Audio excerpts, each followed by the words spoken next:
Nah, gimana caranya bisa dia mengatasi untuk tantangan-tantangan yang timbul gitu ya dalam dia menjalankan bisnisnya ini, Coach? Ini menarik ya, kalau Mama dibilang dia udah berhasil mencapai di atas, berarti selama ini dia sudah bisa melewati tantangan-tantangan semua dong ya? Iya, betul. Betul ya? Seharusnya mah dia sudah ini ya. Berarti sebenarnya dia sudah melewati setiap tantangan dong ya, di setiap Iya, level iya. ya?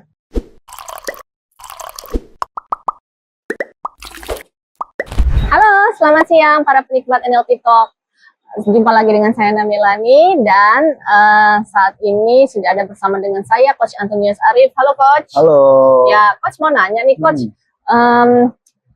Banyak orang yang mau berhasil gitu ya dalam bisnisnya, namun pada saat dia sudah berhasil berada di atas gitu ya, dia merasa begitu ada tantangan yang datang, dia merasa kayaknya dia takut untuk menghadapi tantangan itu gitu ya Coach ya. Nah, gimana caranya bisa dia mengatasi untuk tantangan-tantangan yang timbul gitu ya dalam dia menjalankan bisnisnya ini, Coach?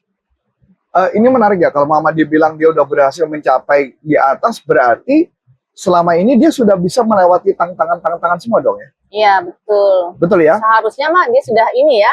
Berarti sebenarnya dia sudah melewati setiap tantangan dong ya, di setiap level ya? Mungkin tantangannya belum terlalu berat ya, begitu di puncak makin beragam ya. Sebenarnya gini ya, kalau kita berbicara mengenai bisnis ya, memang ada cara, satu metode. Ada orang yang memakai konsep bahwa mengatakan lebih baik bertahan. Lebih baik bertahan, dia udah punya segitu dipertahankan. Tetapi kalau dari sudut saya menemukan justru pertahanan terbaik, ini kayak sepak bola ya, pertahanan terbaik bukanlah waiting, bukan nunggu, tapi menyerang.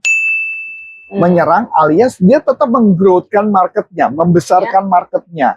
Karena ketika kita tidak membesarkan marketnya, kadang-kadang itu yang menjadi challenge. Makanya kenapa lebih baik marketnya dibesarkan. Itu gambarnya gitu. Jadi kalau mereka menghadapi tantangan, biasa pengusaha itu ketika menghadapi tantangan bahwa menganggap dia belum berhasil, ya dia akan baik-baik aja, dia akan ngejar. Tetapi kalau ada orang yang sudah pernah, biasanya kalau beda bidang ya, kalau bidang asuransi saya pernah menemukan ada yang kayak gitu Bu Ana.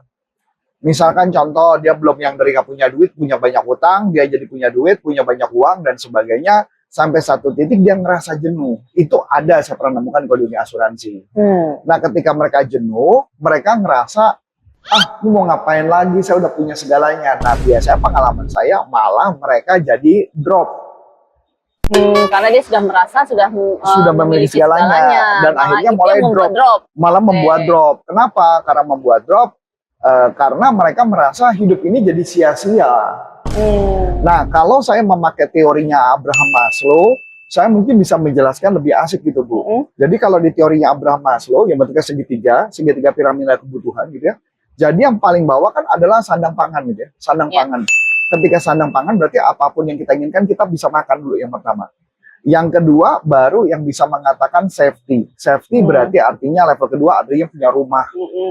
Kalau hujan kita udah punya mobil, nggak hujanan dan sebagainya gitu, itu safety. Kalau punya rumah berarti kita udah punya, tadi kontak-kontak kita punya rumah.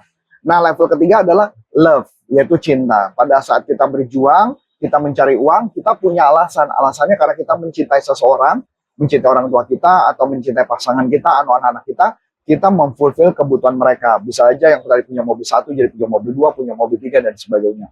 Di level berikutnya, nah setelah love, baru yang namanya dia harga diri. Orang membuktikan bahwa dia sukses dengan menunjukkan bahwa siapa jati dirinya. Tapi pengalaman saya menemukan banyak orang yang sudah berhasil di level membuktikan jati dirinya, malah terjadi kembali lagi, Bu. Kondisinya malah jatuh. Itu malah banyak saya nemuin kayak gitu tuh. Mereka udah stuck, mereka merasa comfort zone, mereka nggak merasa perlu berjuang, mereka malah stuck. Nah, satu-satu jalan adalah mereka harus tembus batas naik ke atas level berikutnya. Level atas tembus berikutnya adalah aktualisasi diri. Apakah spiritual masuk di situ? Betul, aktualisasi diri artinya mereka mencari uang tidak melulu lagi berkaitan dengan pemenuhan kebutuhan.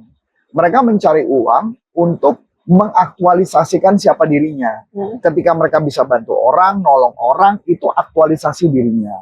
Ketika mereka bisa spiritual tadi yang berkaitan dengan mereka berjuang untuk siapa, untuk orang-orang dunia dan sebagainya, itu adalah spiritual. Jadi tidak lagi di-drive by uang, tidak di-drive by mobil atau rumah mewah dan sebagainya, tapi di-drive adalah kita mau menolong siapa. Jadi istilahnya mungkin kalau bahasa saya lebih gampang adalah kita diberkati untuk memberkati. Nah, itu yang membuat orang baru akan lari lebih kencang. Tapi kalau orang itu tidak pernah naik ke level berikutnya, dia akan stuck dan dia biasanya akan drop di satu titik. Kalaupun dia berjuang kayak ibaratnya itu paling kalau pengalaman saya, paling kayak yoyo gitu Bu, bolak-balik. Gitu ya, dia nanti turun, ntar naik lagi, turun, naik lagi, mentok di satu titik dan dia tidak akan bisa tembus naik ke level berikutnya. Ya ini menarik ya, sahabat NLP Talks, teman-teman NLP Talks, karena justru di level self esteem yang kadang orang turun gitu ya. Iya, karena dia udah berapa kan? Biasanya self esteem apa? Self esteem mobil mewah, rumah bagus, baju pakaian bagus, semua orang udah menghormati, semua orang menghormati, semua orang memuji-muji dia, katanya, weh orang keren, udah hebat dan sebagainya. Nah, di saat itulah mereka sudah sampai di titik jenuh dan akhirnya malah mereka nggak berhasil. Berarti mereka harus naik lagi mencari. Mau nggak mau dia harus naik ke level yang aktualisasi. Dan lebih ke spiritual. Lebih ke spiritual. Jadi kalau istilahnya mereka berjuang untuk siapa lagi? Mereka berjuang bukan untuk dirinya lagi, tapi mereka berjuang untuk orang-orang, untuk orang banyak. Jadi kalau orang banyak tuh istilah saya ada macam-macam Bu. Yang pertama adalah dia berjuang untuk orang yang dicintai. Yang kedua dia berjuang untuk orang-orang lain yang bahkan mungkin dia nggak kenal. Bahkan dia nggak kenal, tapi orang-orang merasa terbantu hidupnya oleh dia. Nah itu yang level dikejar.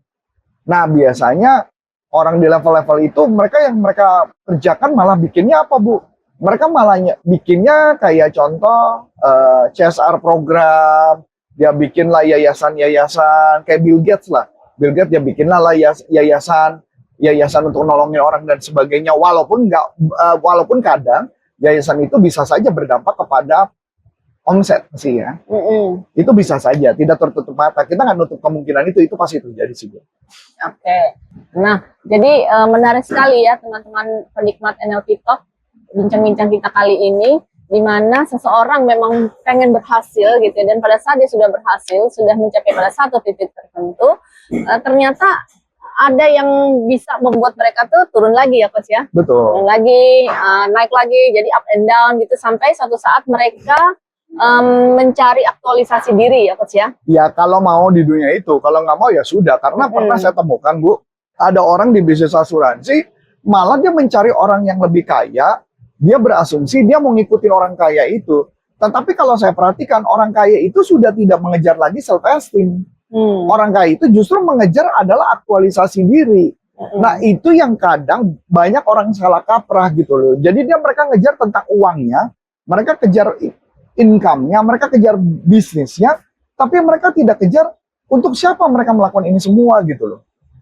Karena kalau bisa saya katakan uang itu ketika dia punya banyak, punya segalanya dan sebagainya, kan mulai dia jadi berpikir kan ya. Kadang-kadang gini Bu, ini ceritanya saya udah ngeliat ini berkali-kali Bu, ini terjadi kepada banyak orang. Jadi bahkan ya dengan cerita menarik ya, ada orang yang udah kaya banget. Bahkan saya pernah nonton satu film juga sama, ini cerita dari orang lain dan juga saya nonton film gitu. Jadi dia ngeliat ada orang misalkan, oh orang itu kayaknya hubungannya baik ya sama anaknya ya. So momen itu dia ngerasa hilang. Dia mendadak kayak ngeliat gitu, kok ada momen yang hilang ya. Nah, momen hilang itu yang nggak bisa kembali itu. Nah, yang kadang-kadang itu membuat dia down.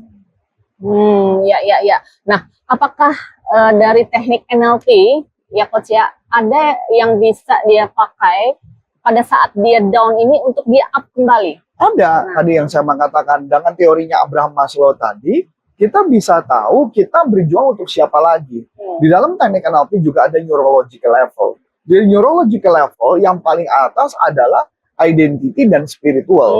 Spiritual itu artinya visi misi ya. Apa visi hidup kita? Apa misi hidup kita? Kita mau melakukan ini semua. Saya kasih contoh gambaran gini. Seperti kita juga mempelajari mendalami agama ya. Tepatnya bukan agama lah. Kita mendalami tentang pengajaran dari kitab suci. Tujuannya apa sih sebenarnya? Karena tujuannya adalah karena kita ngerasa hidup kita udah ke sana, mengarah ke sana, lebih ke arah aktualisasi. Bukan lagi tentang kehidupan kita, bukan artinya kita menikmati kekayaan dan sebagainya. Karena menikmati kekayaan itu yang sudah kita alami ya, seperti hari ini kita lagi di cruise dan sebagainya ya. Tapi perjalanannya itu yang kita mau adalah kita berjuang untuk siapa lagi. untuk orang-orang yang seperti apa. Itulah yang artinya arti kehidupan yang sesungguhnya. Bukan cuma ngejar-ngejar uang dan sebagainya. Itu gambaran seperti itu sih, Bu.